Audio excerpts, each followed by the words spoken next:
Doctor అంటే తెల్లకోటు, lawyer అంటే నల్లకోటు, police అంటే కాకి డ్రెస్సు, లీడర్ అంటే తెల్ల బట్టలు, అయ్యప్ప సాములు దొడిగేటి నల్ల బట్టలు. వాళ్ళని చూడంగానే అచ్చా వీళ్ళు పలానోళ్ళు అని ఎమ్మటే అర్థమైతది మనకు. అయితే ఒక కాడ చూడుర్రి ఏమైందో.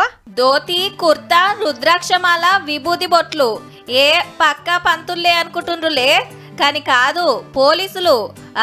పోలీసులు ఉత్తరప్రదేశ్ రాష్ట్రంలో ఉన్న కాశీగుడిలా కొత్త డ్రెస్సులు తొడుగుతున్నారు. మళ్ళా ఈడ డ్యూటీ చేసే ఏ పోలీస్ అయినా ఇవి వేసుకొని పోవాల్సిందే. పోలీస్ యూనిఫామ్ లో ఒక్కలు కూడా అగుపడరిగా. ఏడలేంది కాశీలనే ఎందుకు ఈ రూల్ పెట్టిండ్రంటే భక్తులతోటి మంచిగా కలిసిపోతానికట. పోలీస్ డ్రెస్సులుంటే బొగులు పడి దూరం దూరం ఉంటారు వచ్చినోళ్ళు. అదే భక్తులు లెక్కుంటే మంచిగా మెదులుతారని గీకమత్ చేసిర్రట. వీళ్ళు పోలీసులని తెలియక అయ్యవార్లే అనుకుంటురట భక్తులు.